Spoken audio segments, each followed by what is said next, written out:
to my channel Wenika Yuda. Di video kali ini aku mau sharing, berbagi informasi mengenai berapa sih biaya hidup tinggal di Qatar, tepatnya di Doha. Kira-kira mahal nggak ya? Mulai dari sewa rumah sampai dengan apa aja sih hiburan yang ada di Qatar, itu kita perlu mengeluarkan biaya berapa gitu. Di Qatar atau di Doha ini kebanyakan yang datang ke sini adalah expat. Jadi kalau mahasiswa sepertinya belum ada dari Indonesia ya. Jadi kebanyakan mereka datang ke Doha itu sudah mendapatkan sponsor untuk bekerja. Jadi yang akan aku bahas kali ini adalah biaya hidup expat di sini jika membawa keluarga, bawa anak. Jadi mungkin aku akan sedikit kasih gambaran berapa sih biaya sekolah di sini. Secara Qatar kan sebagai negara terkaya di dunia. Jadi aku mau share nih kira-kira berapa sih kalau kita tinggal di Doha. Ya, kita bahas satu-satu ya.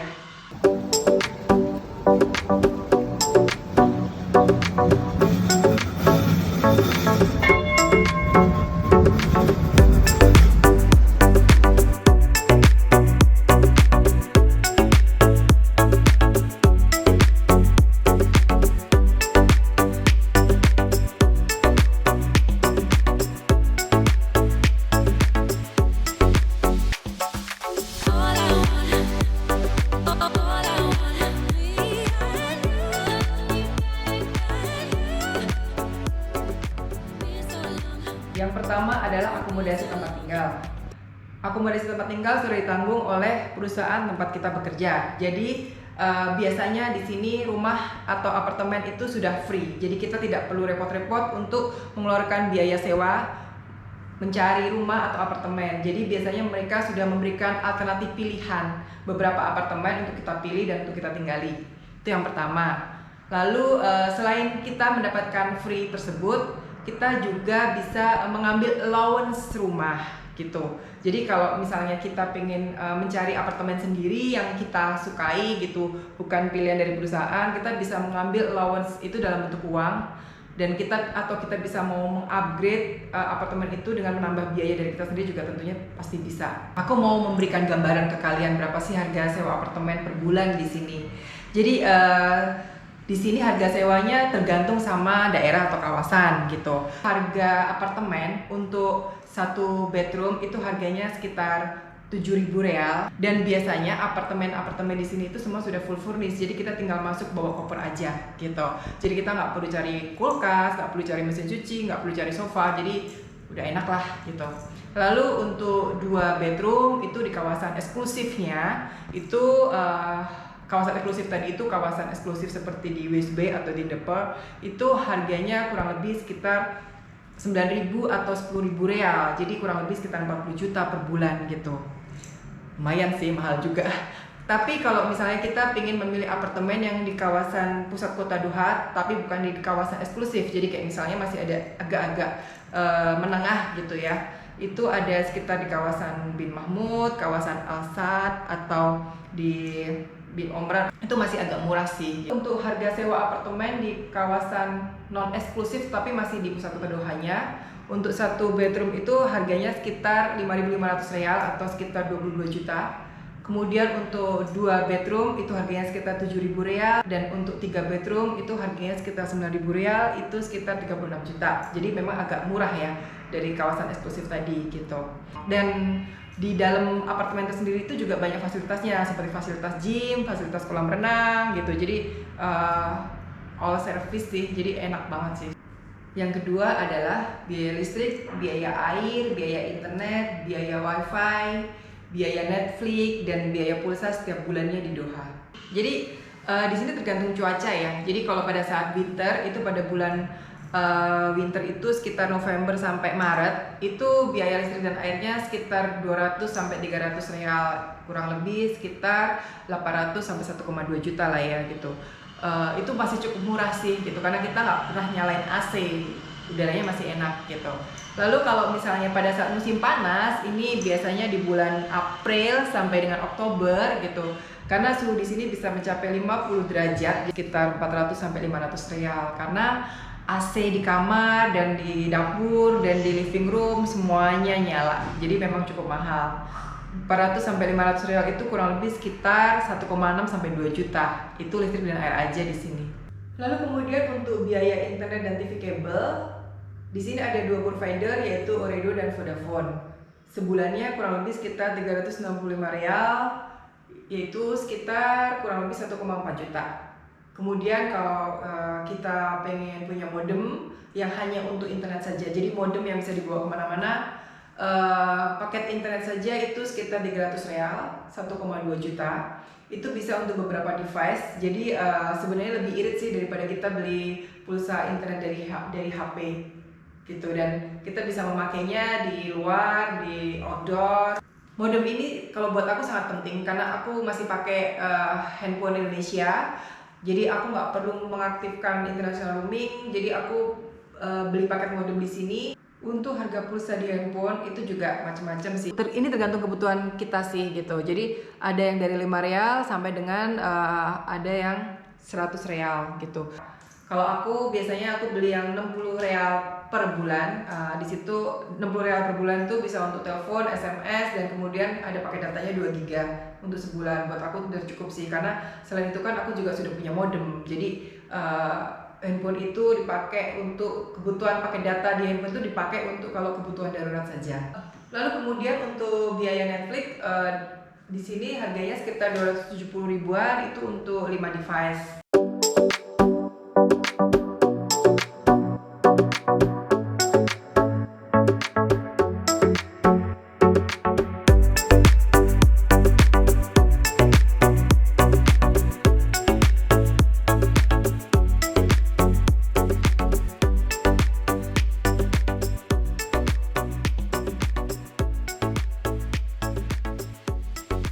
Yang ketiga adalah makanan ya. Jadi makanan di sini juga tergantung kita sendiri sih gitu. Jadi mau masak atau mau makan di luar atau mau talabat. Di sini namanya talabat ya kalau kita mau GoFood begitu juga ada gitu, dan berbagai macam makanan di seluruh dunia juga ada. Jadi kalau soal makan sih kita nggak repot ya. Ada restoran Western, ada restoran Asia, bahkan ada restoran Jepang, ada restoran Korea, dan kita bisa delivery. Jadi talabat itu seperti ini talabat. Jadi kita bisa memilih beberapa makanan dari restoran mana aja. Kayak misalnya junk food di sini gitu, KFC ya. KFC di sini harganya kita bisa talabat. Harga di sini ada ya di talabat itu. Harga KFC untuk 4 ayam dengan 1 kentang dan 1 minum itu harganya sekitar 28 real atau sekitar 112 ribu. Jadi memang agak mahal ya daripada di Indo. Lalu untuk biaya pengiriman kalau kita mau delivery pakai talabat itu juga tergantung jarak. Kalau jarak kurang dari 5 km, 0 sampai 5 km maksudnya, itu kurang lebih range-nya adalah 10 real. Jadi 40 ribu. Selain itu di atas 5 km itu 15 real gitu. Jadi di sini juga ada sih restoran Indonesia gitu. Jadi restoran Indonesia di sini cuma ada sekitar 3 restoran aja ya. Dan itu juga makanannya bervariasi sih. Jadi kalau kita kangen makanan Indonesia, kalau nggak mau masak kita bisa delivery juga. 1 paket rendang, nasi padang gitu, ada rendang, ada sayur, ada bergedel atau telur, ada nasinya, itu sekitar 27 real. Yang keempat adalah biaya kesehatan. Jadi di Qatar itu pemerintahnya sudah menjamin kita untuk berobat di sini dengan mengeluarkan kartu semacam kalau di Indonesia BPJS, di sini namanya Medical Health Card. Jadi kita hanya membayar 100 real setiap tahunnya, sekitar 400 ribu, dan kita bisa berobat gratis, mendapatkan obat gratis juga, dan berkonsultasi secara gratis. Jadi memang sangat terjamin sih untuk insurans kesehatannya di sini.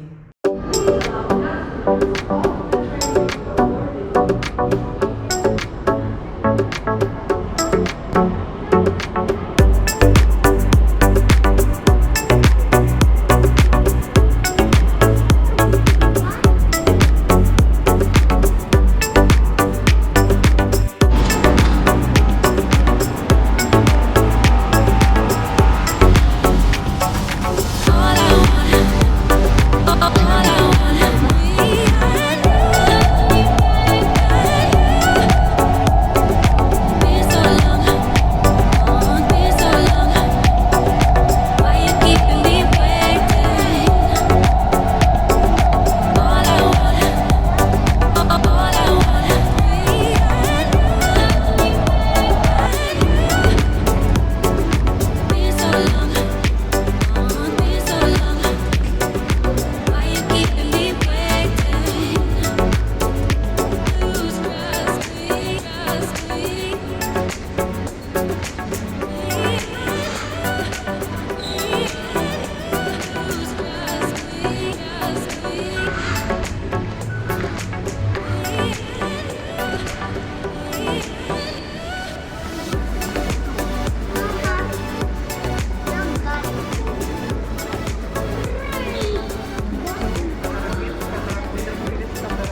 Kelima adalah transportasi.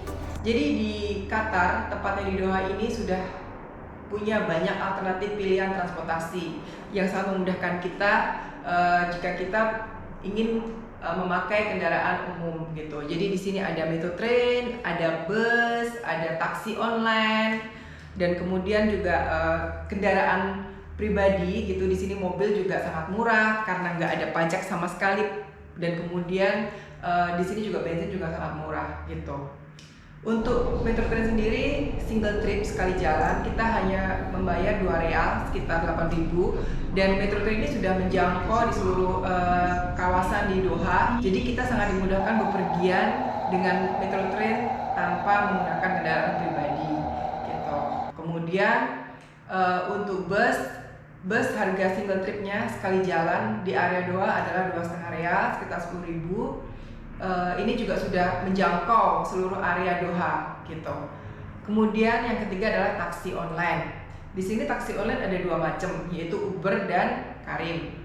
Uber dan Careem ini memang agak sedikit berbeda soal tarifnya.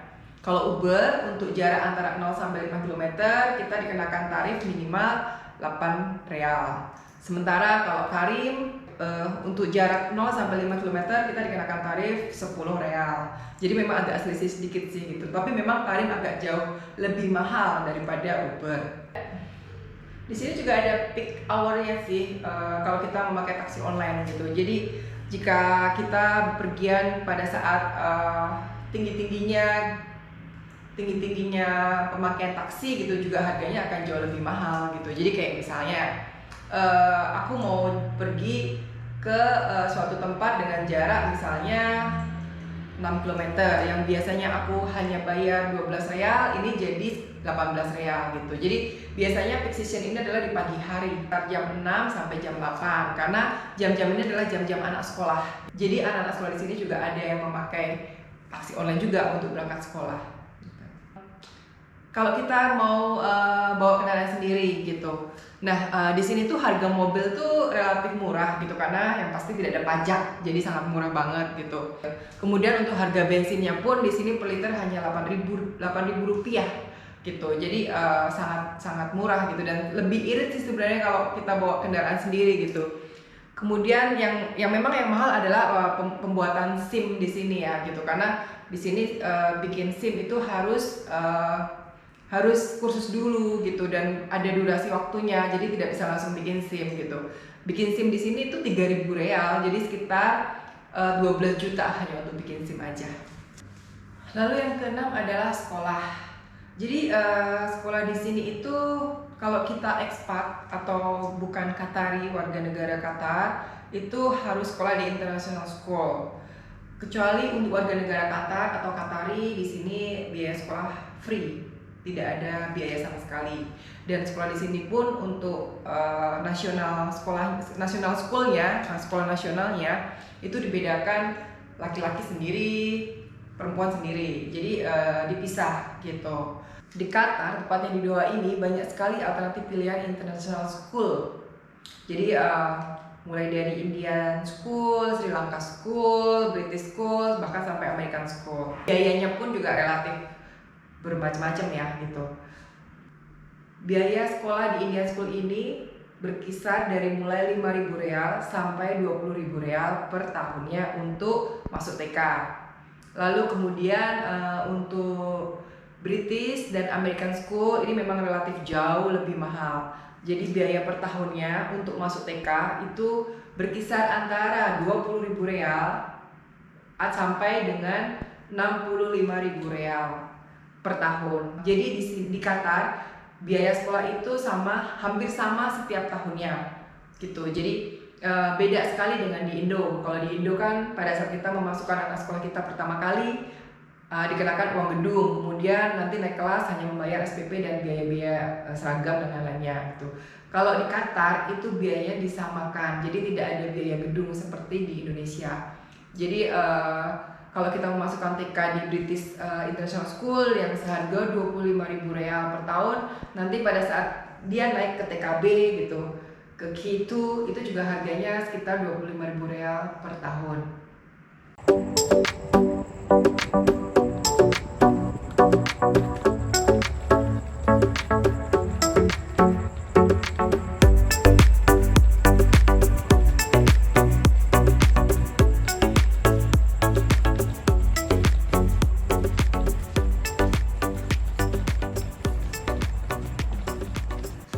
Kemudian yang terakhir adalah biaya entertainment.